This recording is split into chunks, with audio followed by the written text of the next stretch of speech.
Brentocast, Season 2, with your host, Brent Bowers. Episode 53, Brentocast, February 3rd, 2024. And we are back after a week or so of activity since the last episode. I have been a stalwart proponent of the restaurant called Loafers and Legends, where I've been playing music a lot for the last couple of years. And in recent times, I've taken over their social media and their booking, because I just do that. I go and take over things. Not just kidding. I've been helping them with that. And I tell you what, the music scene is really making an impact at Loafers, just like it did at Harmanco's when I was running theirs. And the restaurant is sort of seeing a new, I like to call it a new zeitgeist of interest. People, they have a regular crowd for sure. But in addition to that, the music has brought in that extra little 25% of people that did not know about such a cool place. And they are coming out consistently, which is exciting to see. You know, as you know, my end in it is that I really like going there, playing music there, eating there. It's a family-friendly place we can take Delilah, and we do eat out a lot more than I would like to, actually, but we do because of the work schedule, you know. And having a place that's reliable, it just makes me wish they were open more days a week, which is great. And they have actually, on that note, started to do Wednesdays here and there as sort of a special thing. Like, for example, they're doing a special entertainment with my buddy Mark, and a special meal for like Valentine's couples and stuff like that. And then they recently did like a Wednesday night special stew kind of a deal. You just go in there and pay one price. It's a single menu kind of thing. And you have like dessert, salad, appetizer, that sort of thing. And it was really good, man. I was like, God, like Wednesdays usually are that night that you just can't find anything around here. And the standard of service and album model has fallen off so badly since COVID that it's become a real issue for those of us that dine out as a regular means of getting fed our supper every night. And to see a place that kind of, you know, had some difficulty with getting the right employees for a while and things like that, and you know, see them hit their stride with the right crew, and the cooking and the food to me has been super solid the whole time. It's just, you know, from here and there they couldn't get enough help or whatever. And I mean, who knows the machinations of running a restaurant. It's very complicated. I love how lay people that don't run restaurants love to talk about what it would take to fix it, because none of us really know the ins and outs of it. But I do know this: if no one knows about your place, or if people have the impression that it is a private club, then that's going to hurt. And that's one of the things that I really strive to convince them, that putting club on it on their Facebook was just a big mistake. And eventually they saw the light on that, and so now we're referring to it as restaurant, family restaurant even, on Facebook. And I tell you, that has made a difference. Since I get the messages for there, people are always asking, hey, is this a club or is it open to the public? And I'm like, come on down and check it out. It's totally open to the public. And yeah, it's good. And it's really gratifying to see how quickly having a music scene, meaning you go on a Friday night, you get to hear karaoke. Once a month, you get to go see an open jam, which is a completely different vibe than like a booked artist. It's just multiple people playing. And then on Saturday nights, every Saturday night, you get to hear a different act. And I mean, not to put too fine a point on it, but the way they were doing it before was kind of the way Harmanco's was approaching it. They had 3 or 4 people they liked, and that's who they booked every month. And literally, I understand the temptation, because I am a booker. I understand the temptation to grab somebody you like. Let's just say Jack Burns, for example. Great performer. Always brings a good crowd. Might be the same crowd in his case, because he has a lot of family support, it seems like. But let's just say you book that guy every month. Well, you know, the Jack Burns crowd this month, actually, that's a terrible example, because he does seem to have the same crowd a lot. But anyway, the point being, you want diversity. And, you know, I played at Loafers every month for the last 3 years. And I realized that I, being a guy that doesn't have a huge draw because I do a lot of original music, but I do have, you know, like some people that will come to see me, particularly because of my, being married to Nancy, and she's somewhat of a town celebrity here, and folks through the store that find out that I play music do come. And I have one or two groups that try to come every time that I play, but over time that falls off. They're like, well, we've seen this, and he's doing kind of the same songs as last time, and so on and so forth. And it's just a hard pill to swallow as an artist, but that's just how it is. The worst thing that ever happened to me in my own performing career with a band was that the guy that owned Harmancos back in the day really liked us, and he played us 4 times as much as every other band, to the point where nobody was going to come see us do those same 20 songs. And so, yeah, that's one thing I tried to approach. Now, there are people that we book more just because they're fantastic talent, but in general, and a lot of the acts that we book have historically been booked, every month. Like, if we like them, we just book them out, right? But I've told them, hey, don't take this personal. It has nothing to do with you. We're just trying to create a scene which has a variety. And at the end of the day, it's going to help you with your draw. It's going to help you with tips, because people that are seeing you aren't the same people that saw you last time. And it's going to help us. So, it's just like some of those conservation methods, like culling deer or an overpopulated population of any animal, seems harsh on the surface, but then what you realize is you get a situation like in Baden, where you have a massive overpopulation of deer, and they're all small, and you rarely see a big, strong one, because it's just the nature of the beast, so to speak. I don't know that that's a one-to-one comparison, maybe apples and oranges there, but the point being, diversity creates a better music scene, and we've done that now that I've taken over booking, and I can immediately, in the first quarter, see the difference. Instead of having 1 or 2 good nights, now we're having 2 and 3 really good nights. Like, I would say, I know they had a great Thursday night because I was there, and I know they had a great karaoke night last night because I was there. Not because I was there, but I was there to witness it. And if they have a great night tonight, that's 3 great nights this week. I mean, like, great nights, Also happen to be running an awesome porterhouse steak special right now, which is like almost triple the size of the regular steak, which I already feel like is too big. But I know that's going to garner some interest. We put that out, of course, but it's just fun. But yeah, Jack will have a good crowd tonight. And so that means it's probably going to be 3 great nights this week, which is what we want every week. And then eventually that Wednesday night, those special openings on Wednesday night, it's just, it's funny because, like, a lot of people were bemoaning the fact that they lost a particular crew of help back I would say November, December of last year. And it was, oh, no, how are you ever going to make it without this person and all this? And I'm like, you'll see. It'll turn around. And it did. So, super chuffed.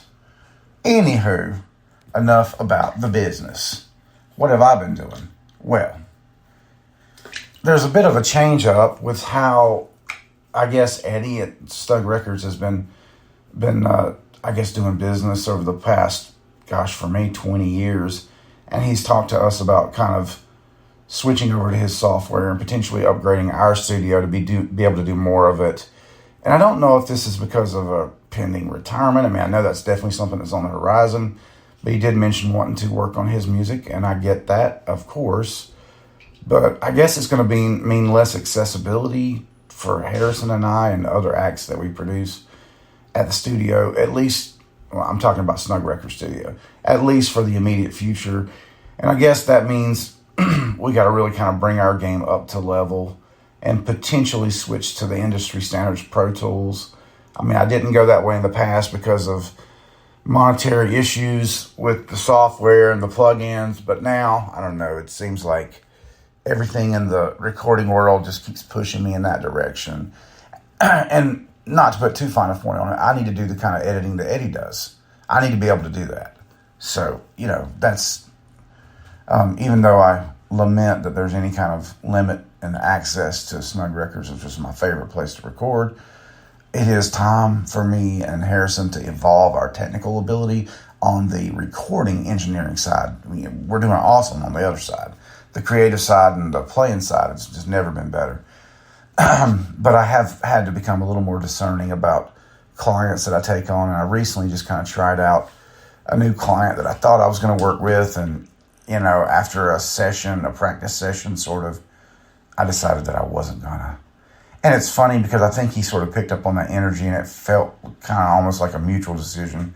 Although I know in my mind, when I made my decision, it's good. It's good. I gotta really kind of focus on producing acts that I'm excited about, not just doing it to help somebody else out, which has kind of been my modus operandi. If a person came to me and said, "Hey, man, could you help me producing this?" and I really appreciate it, etc. And here's what I'm trying to do. And if those words were right, and the humility was right, and the approach was right, it was never about money. It never has been, although it needs to be a little more about that because equipment is expensive. But, it's just a matter of capturing my imagination, really. And once that's done, I'm like, hey, Harrison has been game to do everything I've tried to bring to him. I'm sure we can help you and that sort of thing. And, but just some people really don't understand what production is. And, I've worked with some clients through that to where, there was a light at the end of the tunnel, and we ended up coming to a great, collaboration at a certain point. But then when you kind of have to go back further down the chain to people that don't understand what producing a record is, it gets a little tedious, and there's definitely times when I'm like, hey, I just really don't want to do that part of it. Let's just skip to the good part, as that meme likes to say. But, it's, I'm optimistic about the future of recording. I've finally talked my buddy Mark into doing some performing at Loafers, and man, he floored me last night with it was probably the best karaoke performance I have ever seen, to Billy Joel's Scenes from an Italian Restaurant, which is a super tough one to sing, and I imagine play, but that song is like a unmitigated work of genius, and it just has so many different things vocally going on in it, and dang, man, he really crushed it. I have a great video of it on the Loafers and Legends Restaurant fan page if you want to check it out. But wow, I was truly impressed. I'm glad I videoed it, and I'm excited about doing an album of his material at some point. I think it's just kind of getting his passion focused on it. I know he's running a business and whatnot, but I really like that guy, and he does a great job. And that's the kind of people I want to work with, people that in some way, shape, or form level me up and, excite me about music. And, it is what it is. So Delilah went with us on the open mic night and had a great time. Mark and his wife sat next to us, and we just had a good time, watching the open mic players. I played a little bit, and Delilah had some ice cream, and it really got sugared up. And by the end of the night, she's up there on a stool, kneeling up high on a stool, like dancing beside me while I play. And I got pictures of it. It's hilarious. So it was really funny. Then, let's see, yesterday was the beginning of a new series of reflexology sessions we're going to do with the folks over at GHA, which is like the adult autism care facility here. And that place is, keep talking about it, it's incredible. Like, they just really did an amazing job on the design and building of that place, and the staff are all great. I always feel so humble and grateful even to be able to contribute to that in any way every time we go. But every other Friday we're going to be working there for a couple hours after work and doing reflexology for the folks that live there. But yesterday, as we go in, now they've always had goats, and I think they've got a miniature donkey out in this really nice double fence paddock area. Yesterday, I go up and immediately notice there's a Great Pyrenees laying there. Big boy. Walk right up to him, and he's got to be like one of the friendliest dogs. Now, he's on the other side of a 4-foot fence. He immediately gets up to greet me, jumps up, puts his paws on the top. I go over there to him, and it's just like a love fest. As soon as I get my hands into that thick carpet of fur they have, I'm just like, whoa, this is an extra lovable dog. And I don't know, I had this like moment. I was like, man, this needs to be my dog. This needs to be my dog. And then there's a female out there, and she comes over, and she's lovely too, So I loved on them for about 5 minutes. And then after we did the service and stuff, I came back out, and I loved on them. And I was like, believe this, next time Uncle Brento comes, there will be dog treats. Those dogs are super cool. Gosh, it makes me want one. On the flip side, my own dog, Cooper, has been turning back into a Houdini. I got here just as he got loose the other night, and he would have killed my chickens. Fortunately, the reinforcements I made to the coop gave me that like 2 minutes down there. Him trying to rip those reinforcements off the bottom so he could get through gave me like 2 minutes to tackle him, get the choke collar, and then get him back up here. And then last night, as I had tried to, I felt like it had not been broken. The latch just came loose. It's one of those typical thumb latches that you see on a dog chain or leash. Well, I tried. I just felt like maybe that one was defective. So instead of latching it, I looped it through the choke collar, ran through itself, and then connected it back to the cable. I go out last night, and once again, actually early this morning, I hear him like kind of barking. It wasn't like a super distress, but I could tell he wasn't happy. So I go out. Typically he's inside, so I guess Liam let him out last night because it's not cold. He's on the porch, and I immediately feel that his choke collar is too tight. And so he had spun around, I guess, and tightened it up or whatever. So that concerned me. So I had to bring him in, shut the door, managed to get that thing off of him. But once again, the latch had come loose of the part that's supposed to clip on. So I don't know if that's failing, but I flipped that cable around, put that part on the other end. Now I'll have the other part, and I'm, again, going to try something fancy, but just hope that it works for the 2 hours it takes me to go get another, 2 cables and maybe some sort of different kind of latching system. But it's been tough to keep those chickens alive, man. I really don't like having to deal with how Nancy acts when sort of we have these mishaps where we lose chickens. She gets real upset with me, and this is preventable. I just have to find the right combination of countermeasures. And the electric fence, once again, that's a waste of $260. That collar that comes with it, when he was down there, he had that collar on. I look over, I can see it firing, but it's not shocking him. And I look at it, and one of the studs has already fallen off. I haven't had that thing 6 months. He hasn't been wearing it, but for like 3 months. So they're just garbage. I'm never buying another one of those. But a guy, when I was over there, told me that if you get the shock collar that you can trigger with a remote, you can take him down there, and when he starts acting up, you say no. You hit the button. The shock collar beeps 6 times. Doot, doot, doot, doot. If he doesn't change his behavior in that 6 beeps, you let him have it. He said it only took his dog one time of getting shocked with that thing to break him from wanting chickens. So I'm going to try that. That's an expensive solution as well, but I mean, at this point, I'll try anything. I really want to keep my chickens, but I love my dog. Dog is like family. The chickens are like guests. Nancy don't quite understand that. I'd get rid of every chicken and never think about keeping chickens again before I would get rid of my dog, period. But, gotta live here, trying to keep mama happy. But anyway, Delilah had a real time this week. She was super cute as always, and we had her, Monday night, Tuesday night, Wednesday night, Thursday night, Friday. We did not have her Friday night, and we'll have her tonight. So this is going to be a regular week, which will be 5 nights, it's funny because we've been getting along so good, and just, when she's not sick, she's really a joy to be around. So she's been super cute all week, and not much of a hassle at all. And I actually found myself missing her last night when we were at Loafers, and Peg's grandchildren were there, that her buddies, and I was like, man. And the littlest one, Charlie, they're super cute, but like they were just good gaga, and they were like really paying attention to me and Nancy, like they expected Delilah to pop out at any second, and it was really funny. But anyway, Delilah would have had a great time, but they're here this weekend, so we'll probably take them somewhere around tonight, but we'll see if she's not sick or anything.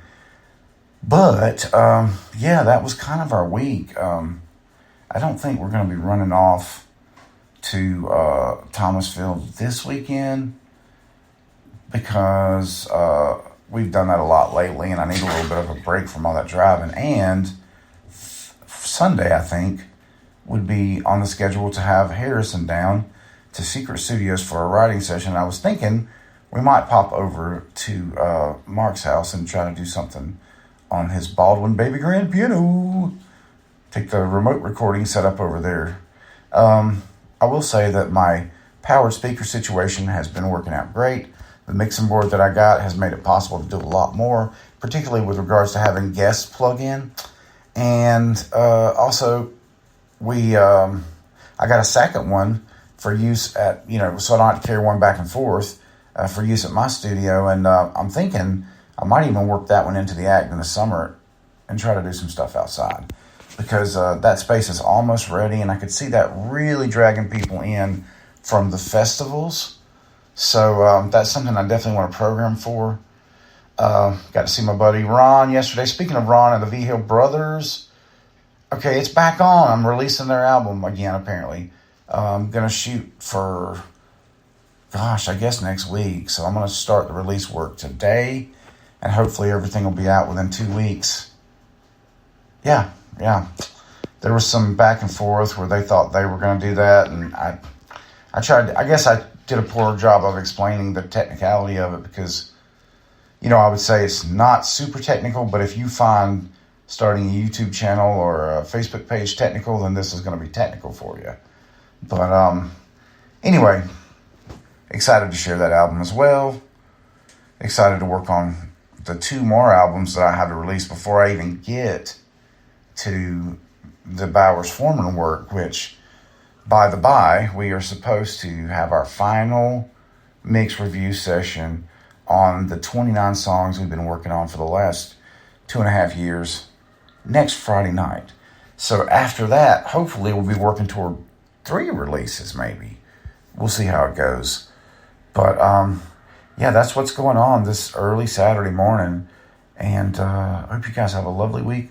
As always, thanks for listening to Brentocast. We'll be back when there's more to share.